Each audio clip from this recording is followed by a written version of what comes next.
Klaus Starnberger. So, okay. Darauf stellen, oder? Ich bleibe da unten, man muss auch nicht weiterschalten, gell? So. Sind alle schon da? Good evening. So my name is Klaus Starnberger. I'm the CEO from Starnberger Innovation. And we develop Bluetooth devices. I'm going to explain a little bit more about Bluetooth 4.0, Bluetooth low energy technologies. It will give you an overview on applications and the technology. And so that's a very interesting topic. You all know these Bluetooth devices. Most of the devices that are out there known, like keyboards and connections to headsets, are classical Bluetooth. But more and more also Bluetooth low energy gets into this field. The thing about Bluetooth low energy is that it is completely redesigned Bluetooth.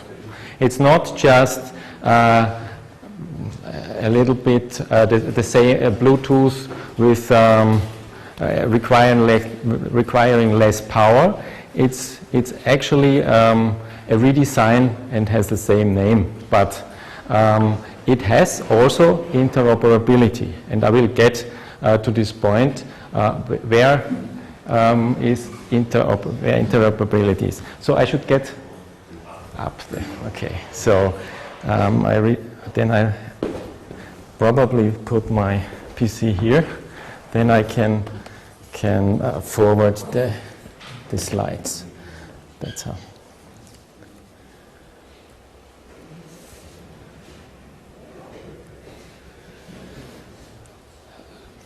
So, actually the sensors, Bluetooth is built for, so that's better now, is built for peripherals to be connected to PCs or to smartphones. But today we look very much at sensors to be connected to PCs, smartphones or hubs or gateways with Bluetooth low energy, as we talk about the Internet of Things here. And the good thing about Bluetooth low energy is that it provides the connectivity to these devices. There are lots of other standards like ZigBee or 6LoWPAN, any kind of technology, you name it. We've heard about this previously, but these don't interwork with smartphones so easily as with Bluetooth. And that's the reason why we believe that Bluetooth will have a bright future also for sensors and the Internet of Things. Basically, the classical Bluetooth is kind of a technology that has been used and is being used for headsets and all kind of streaming devices. So you do transmit lots of data streams which are synchronized in synchronous operation. And I put this here on the left side of the slide. But Bluetooth low energy is for very low data transmission. You don't need much traffic when you just transmit a temperature value, and therefore it's for asynchronous or plesiosynchronous operation. And the Bluetooth special interest group is exactly making this exactly makes this difference, because this is also a thing why you still will get the Bluetooth 2, the classical Bluetooth devices on the market in future, but sensors and other stuff will be with Bluetooth Low Energy. So this is on the right hand side of my slides, and it is restricted to little packages. So with Bluetooth Low Energy, you transmit only maximum 21 bytes for each packet, and not more. And if you want to transmit more data, you need to repeat these packets, and this is not streaming, and therefore it's a completely different view. So left-hand side and right-hand side, Bluetooth Low Energy and classical Bluetooth. And the Bluetooth Special Interest Group, which is the group that has designed the standard, calls the one Bluetooth 2.1 and 3.0, the other low energy, single mode. And then there is in the middle the dual mode, where you can do both. And this is called Bluetooth Smart Ready. And when you have a device that is called Bluetooth Smart Ready, this means that you can receive Bluetooth Low Energy and classical Bluetooth. And so this is something very important to know.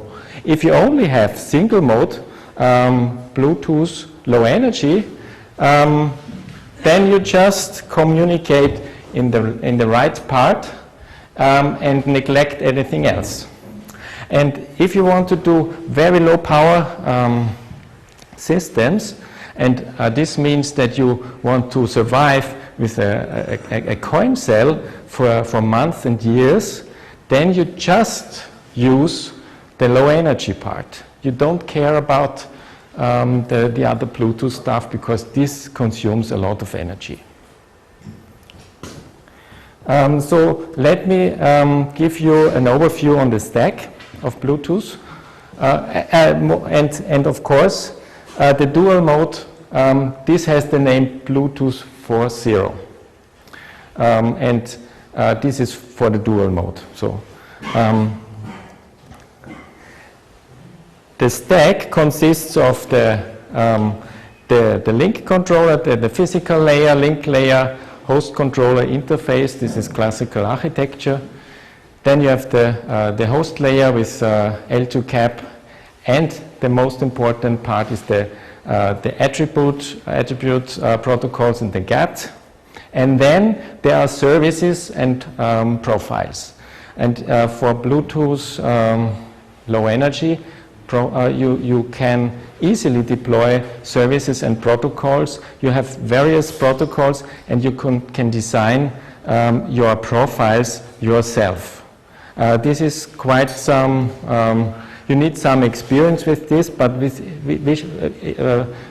some experience you have got it in 2 hours, and you can define your own profile.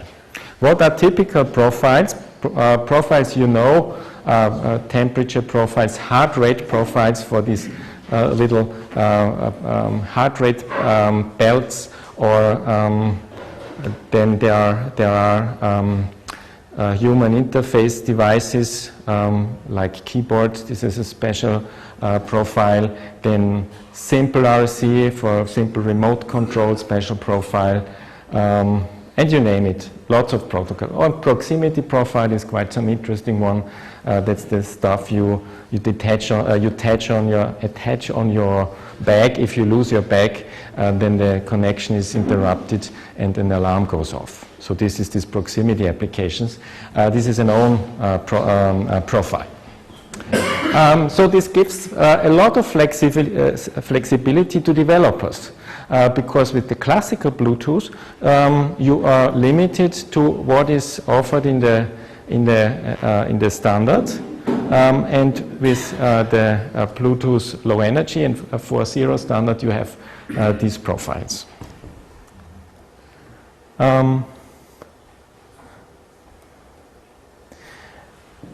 Then I will have a little, or maybe first I start with the physical layer. On the physical layer, Bluetooth low energy uses 40 radio channels. 3 of them are fixed channels for the startup and initialization procedure. It's called advertising channels. So this is channel 37, 38, and 39. And you see here the spectrum is in the, which I didn't mention, and I thought it's all know it. It's the ISM band at 2.4 gigahertz. So you have 2.480 gigahertz for the third channel, and 2.402 gigahertz for the first channel. And within these channels, the link is set up, and the initialization of the Bluetooth session is done. What does that mean? Advertising means that the slave device broadcasts its own identity and some parameters, and can be received by the master, which is in scanning mode. And who sees this device? If you have played with Bluetooth low energy on your smartphone already, on the iPhone you have the listing. Also on the Android phones you have a listing. You see all these devices that are in the room with Bluetooth low energy or Bluetooth, and this is due to the advertising packets. And the advertising packets are sent by periodically by a device, by a slave device, and received and scanned by a master device. So if I go into the link layer, and if I look at the state diagram, then it's like that you have first the advertising phase. The master scans the packets, knows that there's a particular device it wants to connect to. Then the device is connected, which means it goes into the connecting mode, connecting state. Parameters are negotiated, like link speed, like security parameters. Here we are in the authentication phase, and Bluetooth low energy uses AAS 128 for encryption, and then these parameters are negotiated in the connecting phase, state, and then the Bluetooth device is bonded. This means the device has full communication running. Once the device is bonded, there are keep alive packets which ensure that the communication is active. So if we take this example of a proximity sensor or a proximity key fob, then the procedure is like the following. There is, for example, such a little proximity sensor. It sends the advertising packets. Then once the connection is done and the bonding is done, you can see the device on the smartphone. And by the way, it cannot be seen anymore by any other device. So if this Bluetooth tag is bonded to your smartphone, then nobody else can see this connection anymore. So this is hidden. And so okay. I take that out. And there are still these keep alive packets, and the keep alive packets can easily be used for this proximity application. If they are not received anymore, then you can trigger an alarm. So if I have, for example, this little application, some of you might know this kind of applications. So I have got this. I've got this key fob. It's green, and when I remove the key fob, if the key fob leaves the room or I switch it off, then it doesn't receive any more the keep alive packets, and an alarm is triggered. So if I switch it on again, so excuse me 1 second. So then it's green again. I have switched off the noise because it's quite yeah. Okay. That now he's out there and it's red, and when he comes back it turns green again. So this is just one example. I put it here, and when he's back I can show you. This is just one example for an application. You can do much more interesting applications, of course, and the interesting applications are all these sensor applications. There is the IEEE P2413 group. This is a brand new group from the 802.11 group, which standardizes Internet of Things, and I'm team member of this standardization group, and we currently cluster all these millions of applications and available technologies. And one of them is Bluetooth, others are 6LoWPAN, many others are there. And so this is going to be standardized. So here he's back again, and it's green. So, thank you. And so IEEE is going to clean up this fuzzy expression IoT, and hopefully in 2 years there will be an IEEE standard, and we will have much better situation on how to know how to use which protocols. But one of my favorites still is the Bluetooth Low Energy Protocol. Our company, which is originally a consulting company, we come from energy harvesting projects, which which are very interesting to harvest energy from thermal energy, RF energy even, light is clear, vibration and these kind of things. And so we always have had a look on technology that has ultra low power and that has duty cycles. We've seen that before with Harald.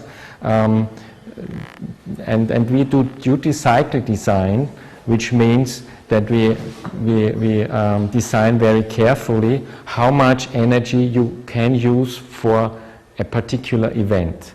And this way you can make use of very low energy, and you can, for example, with this little sensor node, you can survive for up to 5 years for temperature measurements if you just send the temperatures every 30 seconds. And this is sufficient for temperature measurements anyway.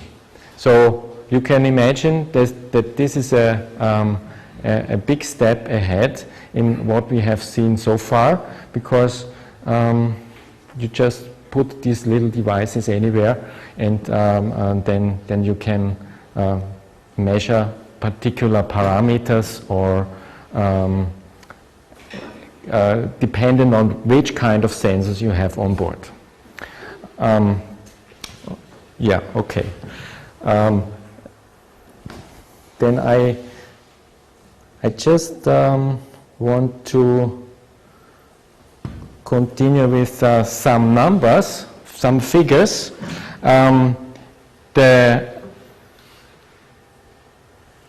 The receiving part, the receiver, to switch on the receiver of such an Internet of Things device is always the power consuming part.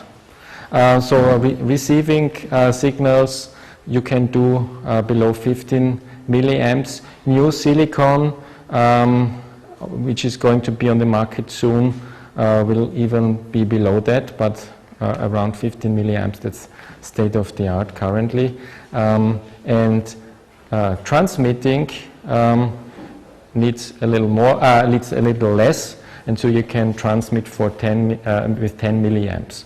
And so if you have duty cycles like a couple of milliseconds of switched on receiver and transmitter, and then a period of a second, then you can imagine that the average current goes down below 100 microamps, and with 100 microamps you can survive with reasonable batteries. So these are very interesting numbers for that kind of technologies. I have some interesting comparison to other technologies. This is, of course, a large table with a lot of values, which I don't want to bother you, but it's interesting. For Wi-Fi, standard Wi-Fi, you need 250 milliamps for transmitting or receiving. That's always depends on the modes. And for classical Bluetooth in class 2, you still need 40 milliamps. Class 2 means that's only 10 meters. But Bluetooth low energy has already 50 meters. And the connection time, the time which is needed to set up a connection, is very short.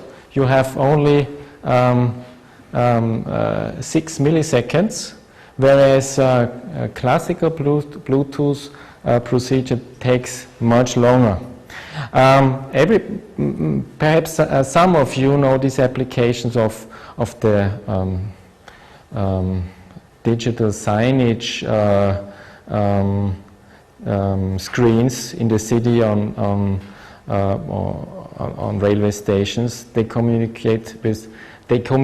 to communicate with Bluetooth 2.1, and were supposed to transmit advertising information, but it was not usable because it took 6 seconds until you could see anything, and this is not usable because you passed by much earlier. With this technology, you have a couple of milliseconds, and the information is there, so it's fast. By the way, this is the preview of this beacon stuff. All of you have heard of beacons, Bluetooth beacons. The Bluetooth beacons are devices that are in advertising mode only. That means that these devices, they send advertising packets, but they don't connect to the device. So this means that you just have the ID and some little parameters. Apple has got its own version of the advertising packet format, and it is called iBeacon format. And the iBeacon format is Bluetooth low energy format, which is defined by Bluetooth SIG with a little variation in the in the format, nothing else. So Bluetooth standard beacons use a single address, unique ID and a full address with I don't know how many bytes, and Apple uses a major and a minor address, which allows segmentation of the network. So this is the only difference, but I will get to the iBeacons a little later. I was about to tell you something about other technologies. Near field communication also needs energy, power in the range of a couple of 100 microwatts, but its own, and 15 milliamps, for example, with a particular chip, but it has no significant reach. So you need to be in a field in a range of 10 centimeters and nothing more. RFID technology, it's a kind of RFID technology. RFID is the radio frequency identification, which is used in the logistics industry. It has a lot of standards.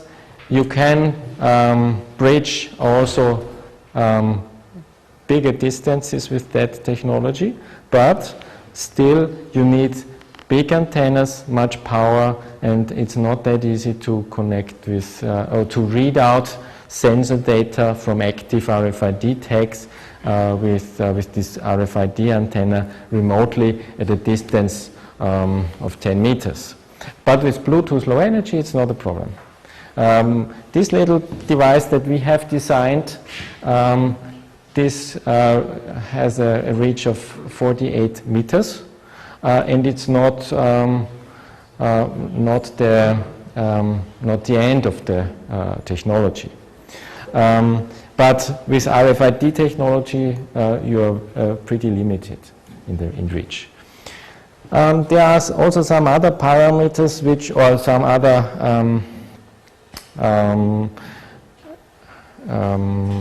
parameters that are interesting, like how many channels are used at Bluetooth basic rate. Bluetooth 2.1 and 3.0 is also called Bluetooth with basic rate, or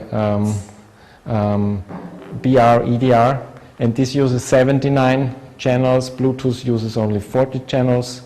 The modulation is the same. Modulation index is different. This means the signal is more robust. Transmit power is higher for class 1 at the basic rate. It's at 20 dBm or 4 dBm class 2. Class 1 is 100 meters, class 2 is 10 meters class.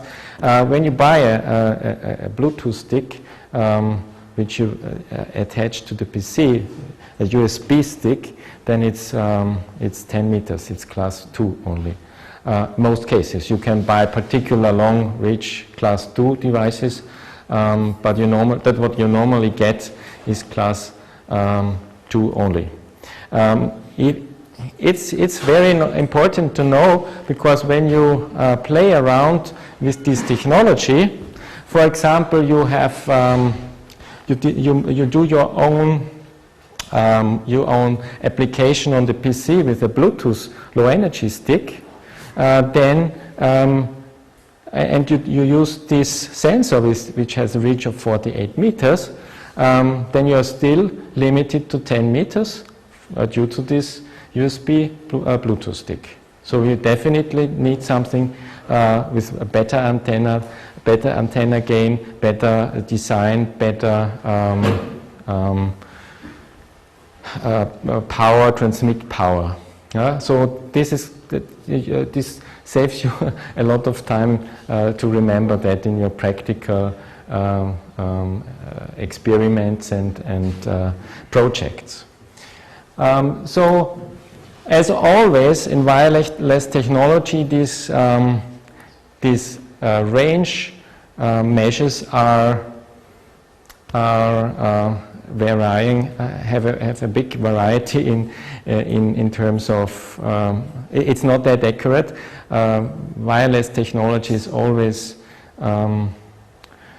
plus minus something, so plus minus 20% perhaps for this kind of technology, depending of course on the wavelength. And in that wavelength and all these parameters we have here, you have some limited accuracy. So I'm mentioning this because there are lots of ideas around to use Bluetooth low energy for accurate, very accurate locationing, but it has its limitations, and you must do particular tricks or use particular algorithms to enhance accuracy. But in the next talk, there will be, we will hear a lot from this locationing applications. So I'm not going into the details here. So what's about the time frame? How much time do I have? So we are basically at the end. 1 minute. So these tiny little sensors, we call them blue pan sensors. They are currently available with these, with these packages, yeah. But they will be available with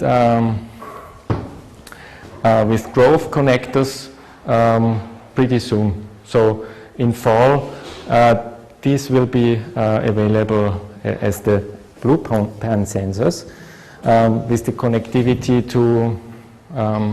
to different battery packages and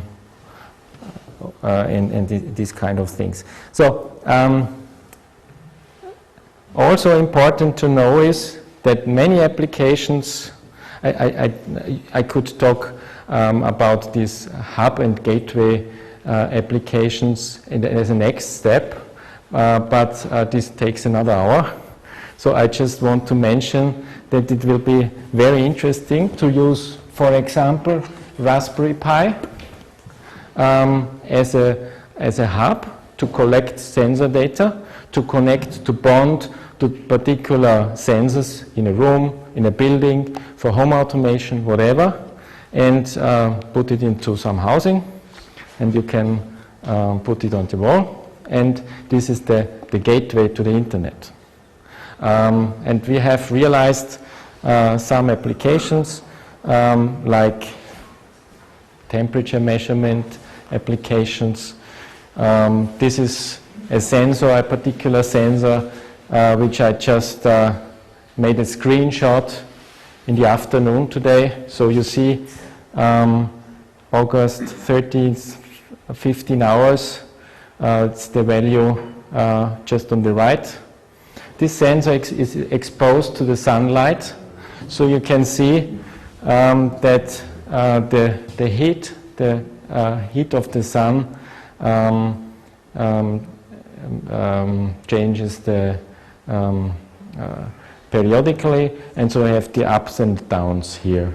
And obviously, there is in the opposite, there's a church tower which has a shadow on the window, and you can see these obstacles that are these little notches on the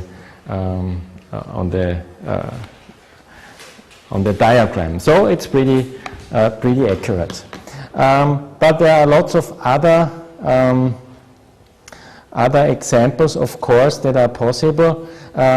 We have realized quite some sensors. I just want to show you as a last sensor, before I conclude, a sensor that is able to see the orientation of a device in the room. This has a different type of housing. It's this one. So what I do first, I connect to this sensor. Then I see there are 3 values. You cannot see them from your position, so I explain you. This one is the temperature. It's like 23.9 degrees. And if I put this one on the projector, the orientation changes, and you see that the device is upright. And if I lay it down again, then you see that the sensor lays down again. So this is like interesting for many applications where you want to measure the orientation in the room. You can also track this and log this. So if you have some particular packet which is sent throughout the world, which should not be exposed to shock about a particular limit, then you can use this device, because there's a threshold, and any acceleration above this threshold is logged, this little tiny device, and then you can see at the end when how much shock was given to this particular packet. Okay, so that's all, and I thank you very much for your attention, and I will be happy to answer your questions.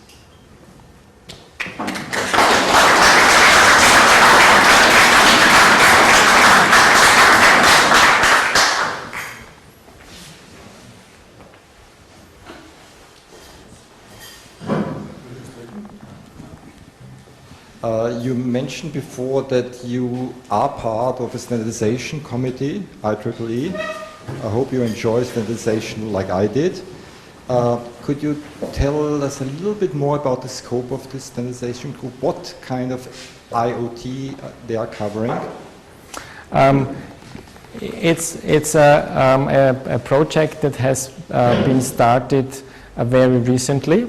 It has a timeline of at least 2 years, and the first thing which is under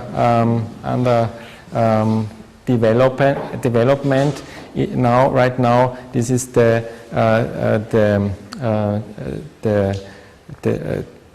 definition of the clear scope, because this is such a vast field.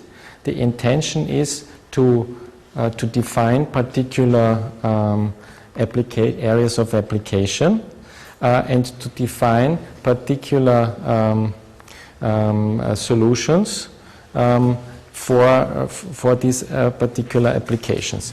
There are companies like Siemens that see M2M communication completely as a thing that big machines, big electrical machines talk to each other, and then there are other ones like Cisco or Oracle that are more interested in the data mining side, in the big data side, and all this is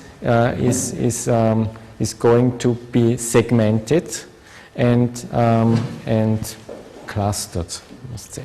And then there will be no new standard like a new Bluetooth or a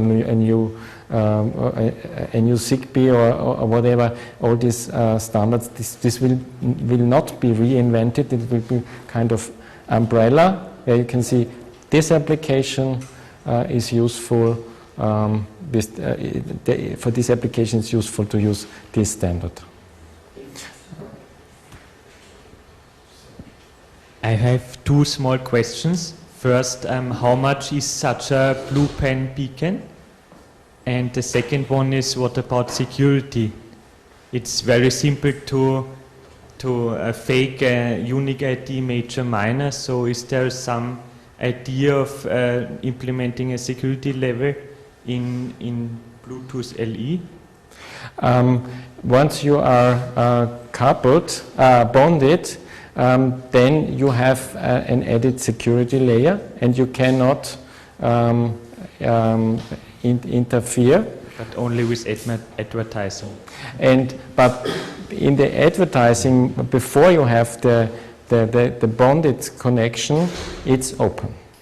That's the point. But there are some tries, for example, Beacon Inside, it's a German company, tries to in security, password encryption and so on. So of course.